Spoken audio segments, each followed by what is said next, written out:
Assalamualaikum warahmatullahi wabarakatuh. Kami dari kelompok ISO 9001 dengan beranggotakan yaitu Rizaki Dava Putra Priyadi dengan NIM akhiran 331 dan saya sendiri Norma Matisan Subki dengan NIM akhiran 346 dan Cyril Tito Fajawan dengan NIM akhiran 30348. Kali ini kami akan mempresentasikan tentang observasi mutu yang dilakukan oleh SMA Muhammadiyah 2 Yogyakarta. Nama perusahaan yaitu SMA Muhammadiyah 2 Yogyakarta yang beralamatkan pada Jalan Kapas nomor 7 Semati Umbul Harjo, Kota Yogyakarta, Daerah Istimewa Yogyakarta. Dengan bentuk badan usaha yaitu lembaga pendidikan dan alamat webnya yaitu https://muhammadiyah2yk.sca.id, yang nama pemiliknya yaitu Haji Muhammad dengan bidang usaha yaitu pendidikan dan produk atau jasanya yaitu jasa. Selanjutnya, identifikasi proses bisnis. Yang pertama yaitu supplier, orang tua, siswa, ATK, penerbit buku paket, toko seragam di Jalan Kejayaan. Yang kedua, konsumen, yaitu semua siswa dan orang tua. Yang ketiga, proses utama, yaitu supplier-supplier menawarkan kepada pihak MUHA dengan beragam penawaran. Pihak MUHA mengajukan balasan penawaran dan pihak MUHA memilih penawaran yang paling sesuai. Kemudian selanjutnya sistem manajemen mutu yang digunakan yaitu ISO 9001 tahun 2015 dan ISO 19011 yaitu tahun 2018.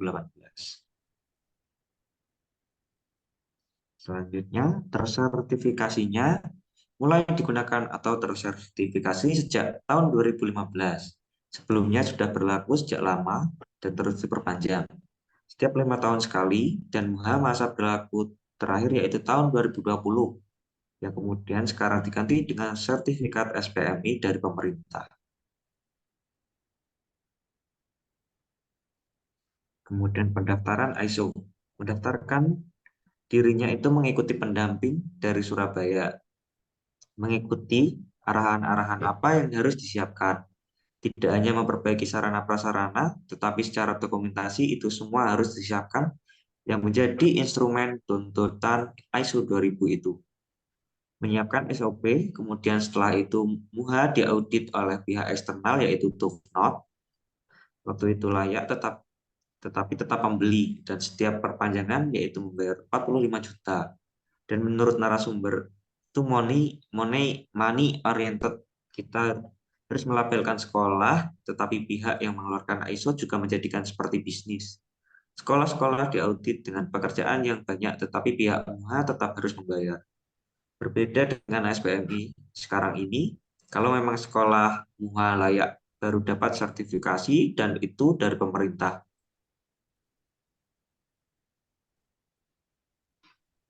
Badan yang mengeluarkan sertifikat ISO yaitu TUFNOT. Kemudian akan dilanjutkan oleh Cyril Tito. Oke, untuk selanjutnya badan yang menilai.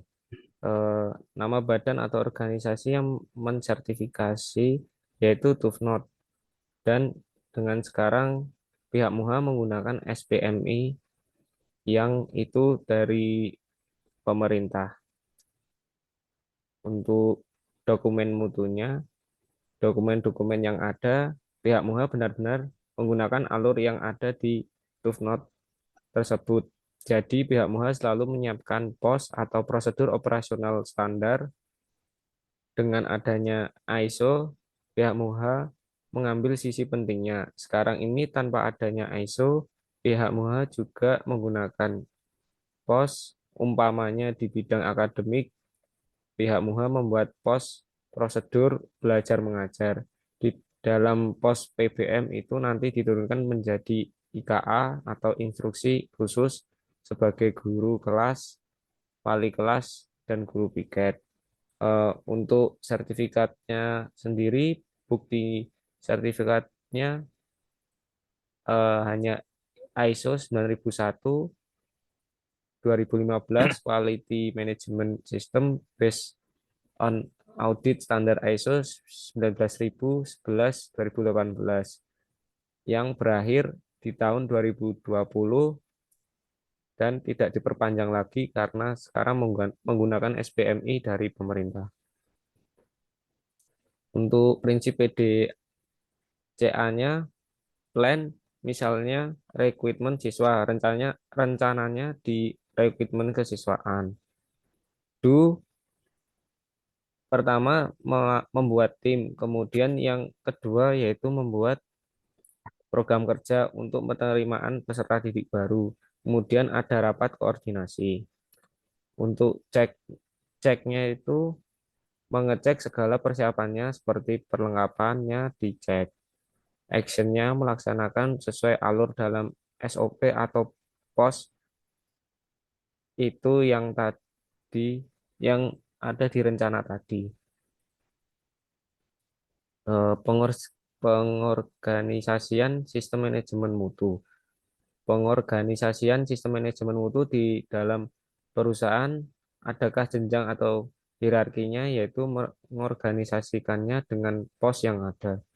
Otomatis semua koordinator bidang seperti bidang kurikulum koordinator bidang kurikulum yang bertanggung jawab pada bidang tersebut. Pembuatan pos, pembuatan IK itu dari pihak MUHA dan kemudian diberikan kepada para pengguna. Umpamanya 4 tahun berjalan akan dipilah mana yang dicap kadaluarsa, mana yang perlu diperbarui, dan mana yang perlu dihilangkan.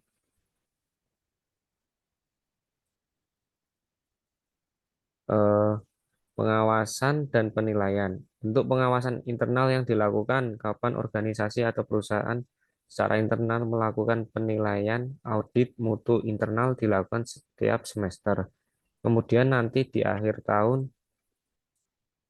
pihak MUHA ada audit eksternal, kemudian beberapa tahun sekali menggunakan pihak luar untuk layak tidaknya sertifikat ISO diperpanjang atau tidak. Saat itu pihak MUHA ada 2 atau 3 kali perpanjangan pada saat itu. Kemudian untuk selanjutnya dilanjutkan teman saya Rizaki Dava. Selanjutnya ada keluhan pelanggan. Keluhan pelanggan seperti siswa mengeluh WiFi sulit atau lemot. Belum semua guru bisa mengakomodir semua siswa. Orang tua mengeluh mengenai sistem pembayaran yang tidak tercover secara maksimal. Kemudian selanjutnya tindakan korektif.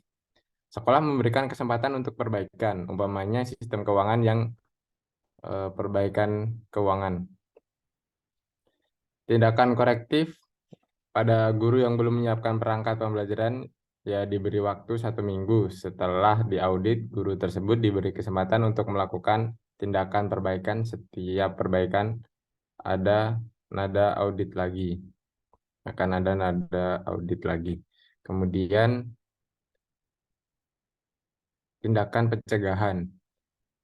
Pihak MUHA selalu memanggil ahli-ahli atau pakar, umpamanya dalam persiapan PPDB, persiapan mengajar.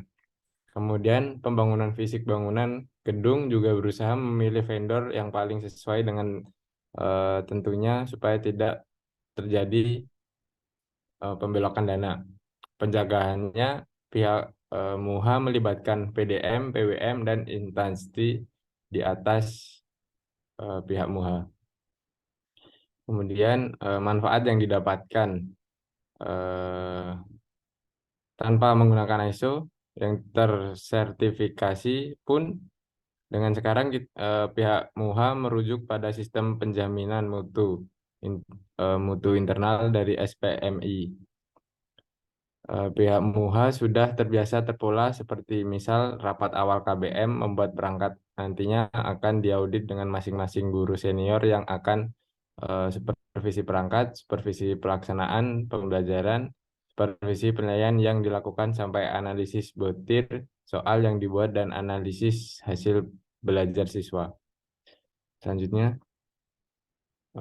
tantangan. Tantangan yang dihadapi itu banyak. Tidak semua orang memiliki hidup pekerja yang sama. Otomatis di ISO dulu harus 95% guru melaksanakan perintah atau bahkan 100% guru membuat perangkat pengajaran. Dan pihak MUHA tidak pernah berhasil untuk mencapai target itu karena ada 1 atau 2 guru yang masih konvensional, yang senior-senior tidak siap dengan perkembangan teknologi, apalagi di zaman sekarang kita harus TPACK dalam pembelajaran teknologi tersebut. Memasukkan unsur-unsur kognitif dan lain-lain, ada sebagian guru yang masih mengatakan ilmunya sudah di dalam kepala, sehingga kemana-mana yang dibawa bukan perangkat mengajar, tetapi dia merasa hanya dengan buku paket yang didapat dari pemerintah tersebut sudah cukup. Sementara sekarang pembelajaran itu juga harus mengikuti perkembangan zaman.